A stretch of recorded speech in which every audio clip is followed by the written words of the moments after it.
Welcome to She's Got Game. I'm Kayla. This is Allie. Today we have some pretty incredible women who are not only inspiring but incredibly talented. We have Diljeet Taylor and Lexy Halladay-Lowry here with us. And they are a part of the BYU Women's Cross Country coach and team member. And we are so excited to have them on today.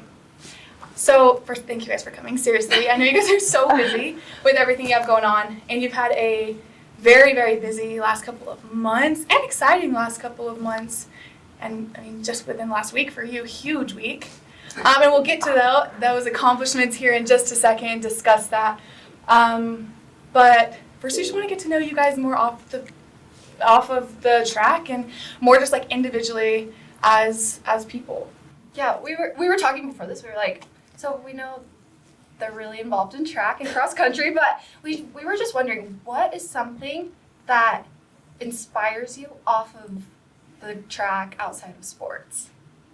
Or just something that you're like really passionate about? But maybe people wouldn't know. Do I go first? You go. Oh gosh. Okay, something that I'm really passionate about outside of the sport. The sport does take up a lot of my time, and you talk to anyone on the team, they would say the exact same thing, and it does take a lot of time to be good at it. And so I feel like what I try to put my passion into is just my relationships. Because the sport does take so much time, I spend a lot of time with my teammates, and when I am being with people, I like to be intentional with my efforts and those who I try to spend my time with. So like, I try to be friends, not just teammates, with my teammates. Or when I am with my husband, I want to be with my husband and investing in that relationship. Or with my family, just being intentional with how I spend my time and who I spend my time with. I love that. That's awesome. So good. Well, I'm a mom, and so I feel like those are two roles, coach and mom, that kind of just have to coexist. And I am very passionate about my boys. I have had a lot of success in the sport with the women that I've been able to coach, but my greatest achievement is definitely those two boys. And so very passionate about their passions and the amount of support that those boys give me, and their expectations of me are very motivating for me as a mom. Yeah, that's so cool. I find it very inspiring for to see women in sports who are also moms, because that's both of us right here. Like we both have these dreams of pursuing a career in sports, but we also have the dream of being a mom. So I love when I see very successful women who have found the balance of being able to do both. Would you say that like there's something specific that you try to do to make sure that like, or I guess a piece of advice that makes it so you can be successful in both mom and literally like Nike coach, like very successful coach? So early in my career, I had heard the word, work-life balance. And so I tried to apply that to mom-coach balance. And I just felt like I was falling short in both categories all the time. And so I've changed that a little bit. Now my mindset is just about compromise. It's a work-life compromise. And when your athletes know that and your family knows that, they're supportive on both ends. During championship seasons, I'm very much a coach, and that's the only way that I can do it. I'm sure there's other ways to do it, but then there's other times in off season or around the holidays where I'm very much just a mom, and so that's the compromise part of it, and I think that's served me and my family and my athletes really well. I coach women. It's really important for me to be supportive of the future mothers that they also are going to be. And if they can see me doing it, hopefully it will inspire them to still chase their passions when they're also in the deep motherhood time of their life. Right. So, like you said, you're working primarily with female athletes. Is there any similarities between coaching these female athletes and just being a boy mom? Like, is there any? I feel like coaching is being a mom and mom is being a coach, right? Those are just like, they're both applicable at all times. And my coaching style is probably a little bit more maternal and nurturing at times, but also very high expectations. And so I think people from the outside looking in might see all the fun and parties and fluff that our program provides, but there is also a lot of structure, stability, demands, and I think that's how you get the best out of not only your athletes, but also out of your children, making it fun, but also having high expectations. Totally. No, that's awesome. Do your kids like to run? No, my kids. Your husband played basketball, right? Yeah, no, my kids are ballers. They're ballers. Yeah, but I'm always trying to fix their form on the basketball Like court. the way they run on the court. That is so funny. I just have to know. So I grew up playing sports my whole life, and like basketball, softball, which obviously involve running, like your boys. But to me, you know, in my head, I hear run, and I'm like, punishment. Yep. Punishment. No, for real. It's like that's the most miserable part of my sport. And I look at runners, and I'm like, I admire you so much. But like, when have you always just loved it? Like, was this just a natural thing? Like, I just love to run, or when did that like love for it click? Because to me, and I think a lot of other athletes who do run a lot, it's just the worst part. So like, I admire you for loving it. But when did that begin? I feel like it depends on who you ask. Okay. Because for me, I've always loved running. Like, I played soccer and basketball growing up. And when we were like, okay, line up, we're doing cardio, for me it was like, yes, like, this is where I shine. Oh, wow, okay. So you're just being different. And Yeah. I've just always, I'm very competitive. And so that's what I was best at. And so I've just always loved what I've been good at. And so cardio has been what I've been good at. And so in those moments when we did cardio, I knew that that's where I thrived. So that's why I loved it. But yeah, I've always loved running, but to like falling in love with the sport, that took time. Right. But yeah, Kind of always loved it. Mm-hmm. That's cool. What about you?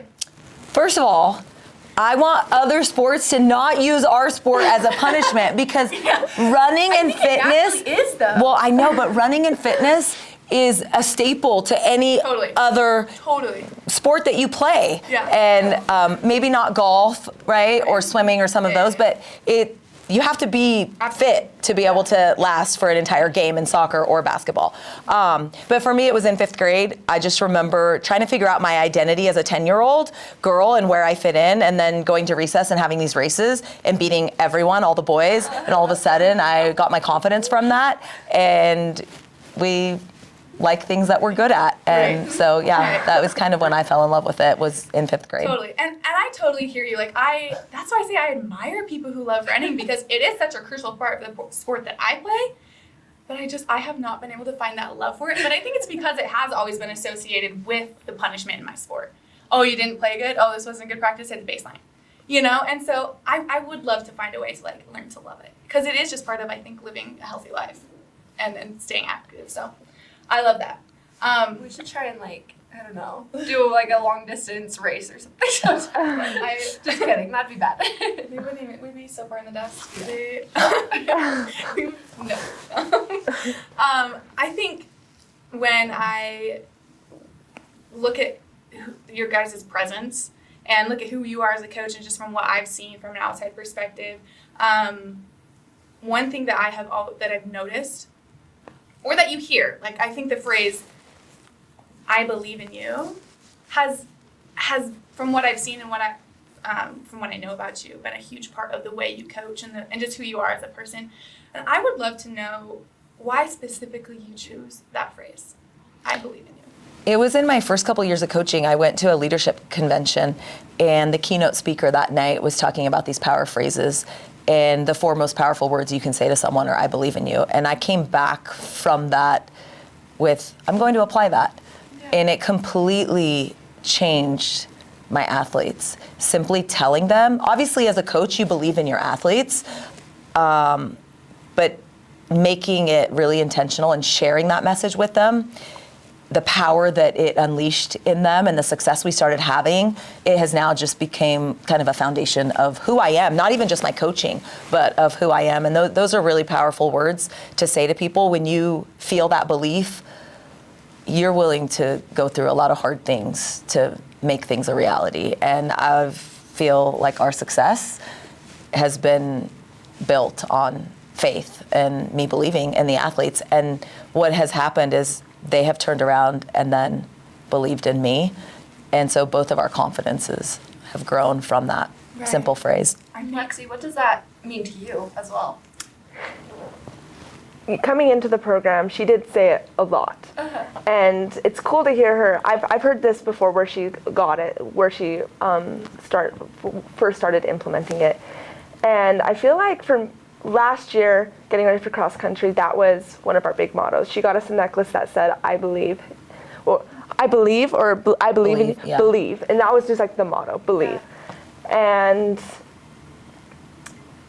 I really held on to that, because when you go into a race, sometimes it's hard to find confidence in yourself, because there's just so many doubts. But when you have someone who knows what you do day in and day out, and who writes your workouts, and who knows you personally, who comes up to you and says like, no, I believe in you. Like, you can do this. There's so much more power coming from someone who truly like knows you, and to hear that coming from a coach, it's a game changer. Absolutely. Yeah. And I think when someone says, I believe in you, you automatically believe in yourself more. And it's just like a natural just positivity that I think can kind of just exist amongst relationships within yourself, within a team. And so I just find that very inspirational, and it makes me want to like apply that to myself. And because I don't think I often look at myself and be like, oh, I believe in you. And I don't think many people do say that to themselves, or even think to, oh, I believe in myself. I believe, you know? And so I found that very inspirational when I saw that was a regular thing that you like to say, or you make a practice of saying to your girls. You obviously, like we said at the beginning, have had a huge couple of months, and you recently just set NCAA 4th place. Yeah. For an all-time school record. All-time school record. Mm-hmm. Which is crazy. That's so awesome. With a sub 15-minute time, which is for the 5K. 5K. Yeah. You guys call it something else. No, we call it 5K. 5K. Yeah. Okay. Yeah. Oh, I thought I saw some different terminology. I was like, I don't want to sound dumb. No, 5K. 5K, cool. Yeah. Well, you're thinking 5,000 meters. 5,000, Yeah, you're thinking the 5,000 meters. Okay. Yeah, I had a lot of zeros. yeah. Like, I was like, I was like, I'm pretty sure it's just the 5K. yeah, I saw 5,000 meters, and I didn't know. Yeah. Anyways. Same thing. Cool. I cannot comprehend running that fast. It is truly like incredible to me to think about the pace you have to run at, and the diligence you have to have, the training you have to have, literally everything that goes into doing, like, running that fast and getting a time like that. I would love to know what goes into becoming an athlete like that. What does your training look like to be able to run a 5K under 15 minutes? In order to do that, it just takes time. Like, this is something I've been saying to a lot of the younger classmen lately, because they ask me like, gosh, how, like, when was it? I'm like, it just takes time.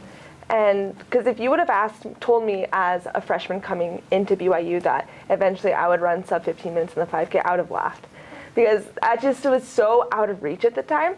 Which, if you would have asked Coach, maybe she would have been like maybe way down the road, just because she can see the big picture. When she recruits people, like, she knows what she wants to get out of us.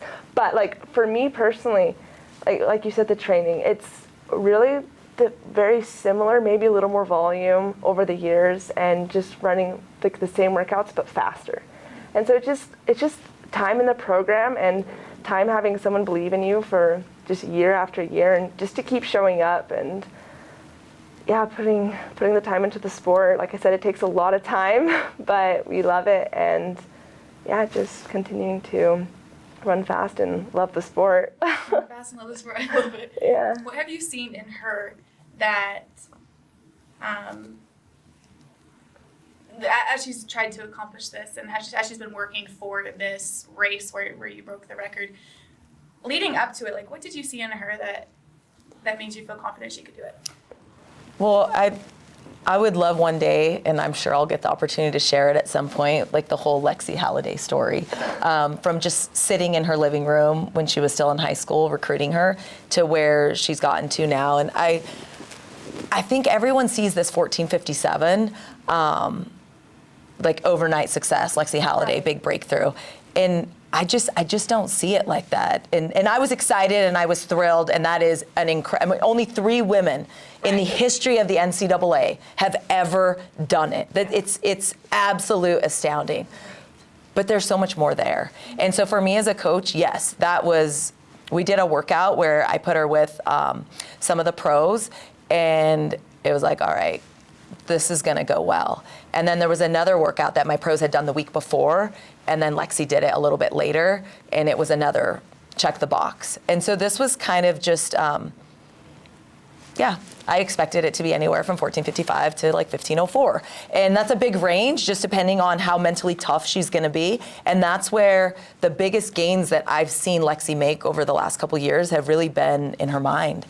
And her body has always wanted to do these big, great things, but sometimes her mind was ahead of her body and sometimes her body's been ahead of her mind. And now they both are kind of meeting each other where they need to be, but it's not an overnight success. And there've been a lot of downs and a lot of moments where I could see it, but it wasn't happening. And it's hard to believe in something when it's not happening. But we kept just showing up, and that's the secret to success. If anybody wants to know the secret to success, it's continue to show up. If you keep showing up, eventually things are going to turn around, and all of a sudden someone's gonna be like, wow, you're an overnight success. Where did that come from? And it's been there all along. You just have to be patient enough for the moment to arrive and the opportunity to be there, and that was in Boston. I knew the opportunity was gonna be there because we were lining up with a ton of pros. I knew the fitness was there, and I now know that the mindset is there. I don't have to wonder. There's been many moments in Lexy's career where we're on the starting line and I wonder what's gonna happen. And now I know what's going on in that head. I'm not questioning it. What she did at cross country nationals probably will go down as a coach in my top 3 most amazing things I've ever seen an athlete do. Incredibly hard. And so now the strength she gained from being able to do that hard thing, it's like, let's go have fun. Let's go have fun. That's all this is. Like, expectations are lifted. Let's just go have fun. Right. Oh, I feel so motivated. I'm like, man. Me too. Oh my gosh. And just like hearing about like the highs and lows, I'm like, I just feel like we see that and we're like, wow, like obviously she's phenomenal, but I feel like that's just like makes it so much more meaningful. Like, no, like this took forever. Like this, like wasn't overnight, as you said. Like that is just so incredible. And that you were like, did you say you were like training with pros too? Like, Yeah, she has a pro group, and she'll occasionally throw us in there, and we'll run with them. But that's crazy. Is that part of your Nike coach Yeah. situation? That's so cool. Okay. Yeah. What exactly is that? Like, Great question. well, we saw like a post and we were like, I think everyone we hears need to ask Nike about coach, that. and they're like, that's so cool. But like, what does that really entail? Like, what Yeah, so a couple years ago, I've always just coached college athletes, and when they want to sign professional contracts, they have to go figure out what that looks like for them. And so 4 years ago, we had 3 women, national champions in their events, wanted to continue running, and they signed contracts not with Nike, but just with other brands, and I continue to coach them. 2 of them were at the Olympics this summer. And I think Nike, I have a partnership with Nike just as an ambassador for women in sport, but now I'm going to be an actual Nike coach, meaning there will be pros here that, we already have. We have a group of 6 and many more joining here in the near future as they graduate with their eligibility.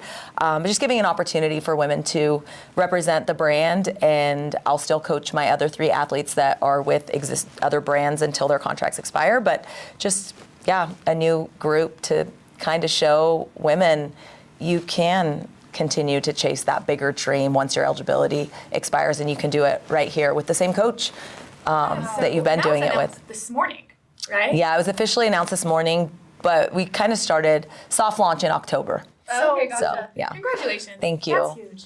That's really huge. And I think I loved what you said about women can still, and really anybody, any athlete can still continue what they love after they graduate. And I think a lot of times that can be hard.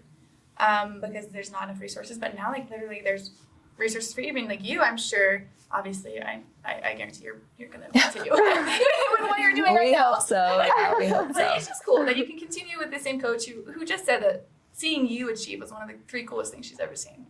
Yeah. In her career, and that is a powerful thing to hear. I'm sure for you, it was powerful for me to even hear that. And so, what would you say? I look at you both and I see this accomplishment. You train professional athletes. You're a Nike coach. You're breaking all sorts of records, and you just a couple months ago national championships. Yeah. Let's not forget that.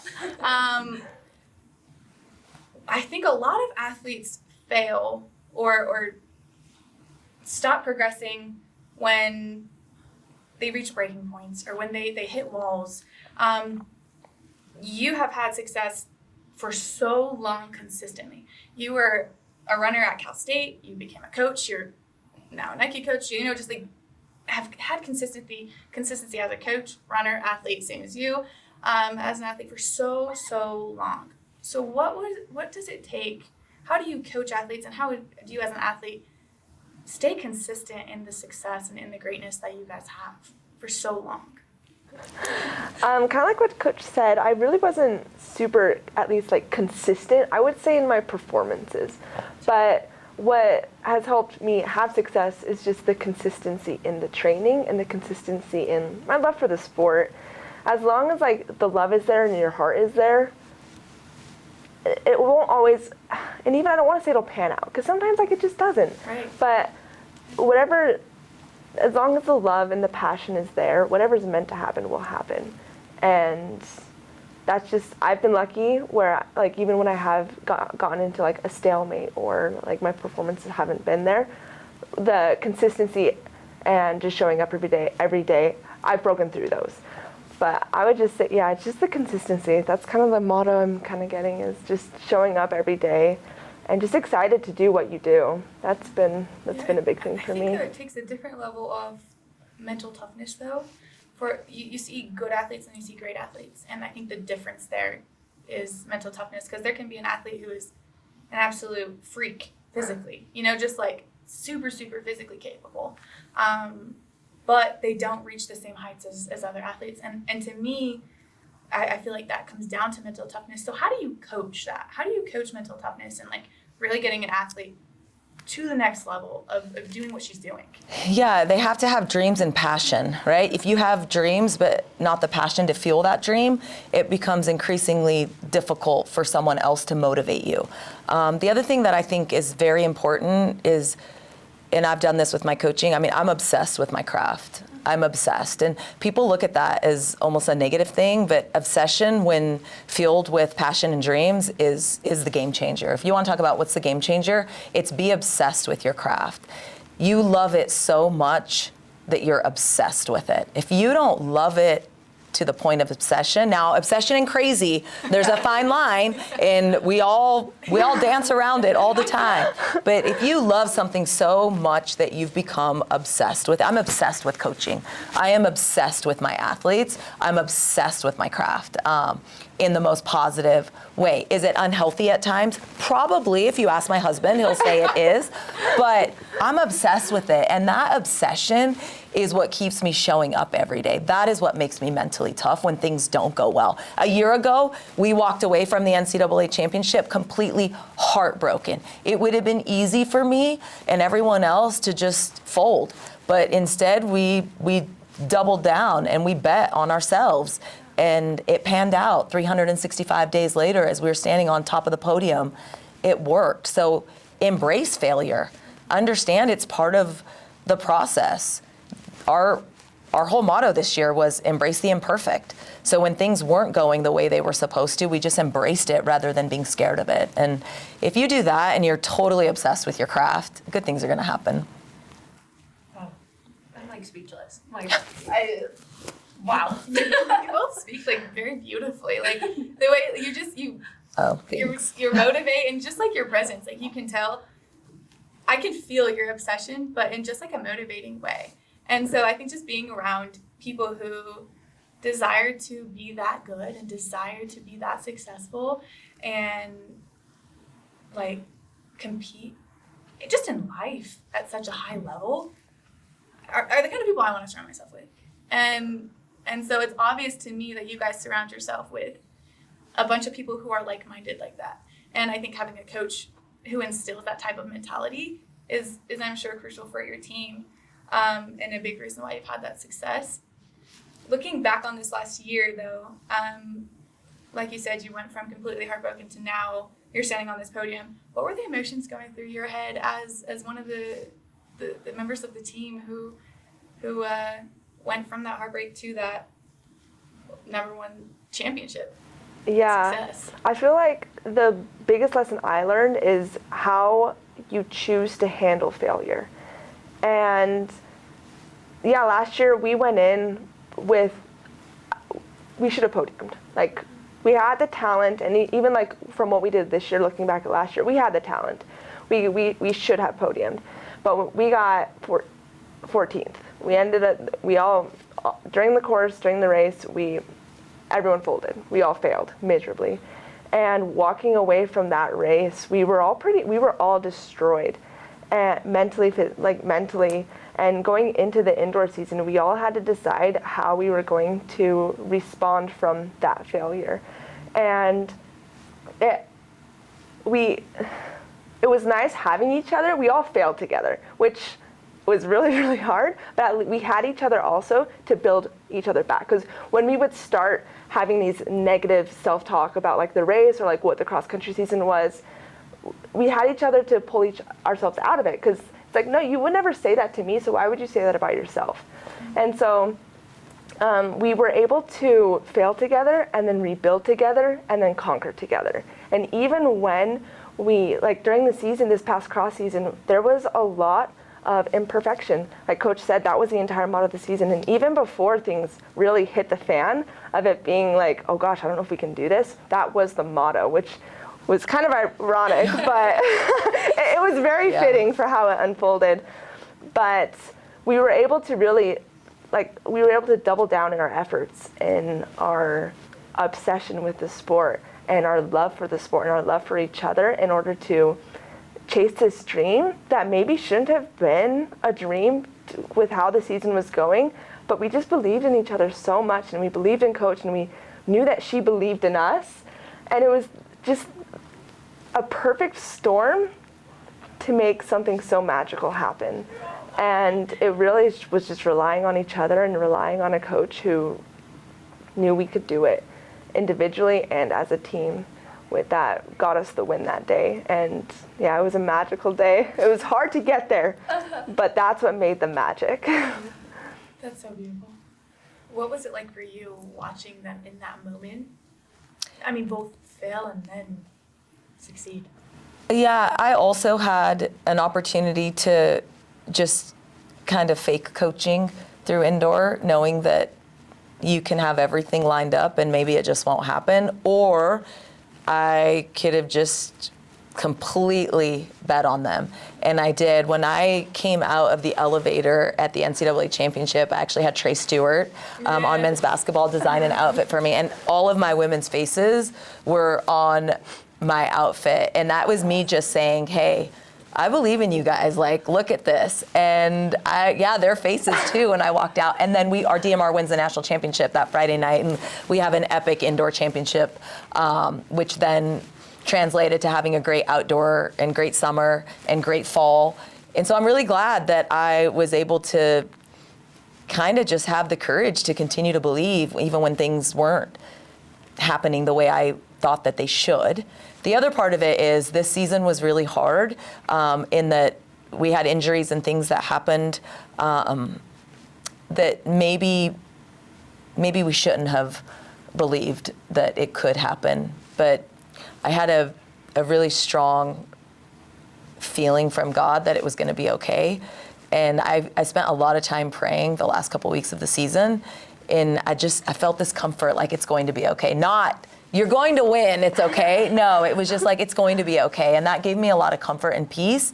And so as the race went on, I felt at peace. And midway through the race, I could look at my women's eyes. I don't know if every coach has that ability, but I can look in my women's eyes and know exactly what's going to happen. It's really eerie. It's scary. But I'm like, I hope you see what you need to see. Yeah, halfway through, I was like, we have this. This is, and then it was just so much emotion. If you look at the finish line footage and the pictures, it was completely different than the first time we did it 4 years ago. It was so much emotion and so much pride for what they overcame, not for the win. I think people get it mistaken. They look at those images and they're like, they're celebrating the win, they're emotional because they won. And it really wasn't. It was what we overcame. And what that's gonna do for these women right now, yes, it's exciting and great, and we, hoist that trophy up and it feels good, but how that's gonna serve them in life when they're 30 and 40 and 50, when they have daughters that are going through hard things, what that moment is gonna do for those women is gonna pay huge dividends, and that's really what I'm ultimately very proud of. That's what makes every good sports movie a good sports movie. Like you see the failure over and over again, and then it comes out on top. Yeah. So they should make a movie about There that. was rumors that there was going to be this like Netflix, and they kind of came out and did, for a week. And last year, I'm like, oh man, I'm so glad they didn't actually do it. Yeah, kind of like Last Chance U. Oh, yeah. Yeah, right. And so, but it didn't work out. And last year's team maybe couldn't have handled it. But what a story! What a story from last year to this year. It was just, and maybe someday there will be. There should be a documentary. Yeah, maybe a Disney movie. I'm feeling like a little McFarland. Yeah.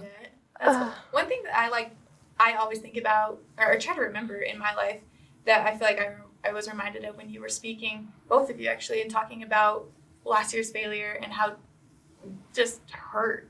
You talked about like the hurt and just devastation of that, and then working to this feeling of accomplishment. It wasn't even the win. It was the journey to get there that was really meaningful. And it reminds me of just like how emotions are like a pendulum, and the deeper you get on one end of sadness and hurt and disappointment, frustration, whatever it is, that much more space you have to feel the opposite of joy and excitement. You're feeling proud, happy, all of these things. And I think that's like, you went from both spectrums, but because you felt that so low and felt that so deep with the frustration and of failure, that you said, allowed you to swing that high with your joy and feelings of accomplishment after the win. So I just think that's beautiful. I think your guys' whole journey the last year, 2 years, however long it's been, well, for you it's been a lot of years. Yeah, this is year 5. But especially with the failure to now the win, I think that's just so beautiful this last year. It's funny you bring that up, because that's something we really try to focus on as a team and individuals, is riding the lows and riding the highs, so they're not too high and they're not too low, because you can't delve too deep and you can't delve too high. You just want to vibe. You want to feel everything, but it needs to be, and that's honestly probably one of the biggest changes we made from last year to this year. And even like I can speak for myself, by not allowing myself to go super low or to go super high, it has helped approach races and post races, keeping just more level-headed and eyes on the future. And even like during this whole cross-country season, not allowing myself to delve so deep when things were going wrong. We just stayed here. Did I go a little low sometimes? Yes. Did I call Coach crying? Yes. But by focusing on trying to keep like the silver lining and not allowing myself to dive so deep or to get so high, that's also like what kept our entire team, I feel like, pretty level-headed, because we talk about that a lot, of not allowing ourselves, especially in the sport, not allowing ourselves to go super deep or get super high, and just making it lighter, just making the sport lighter, because the running is not that deep. And so it's just making it lighter, and then you run faster. You truly do. That's cool. That's awesome. That's cool. I think the last question we have for you is, I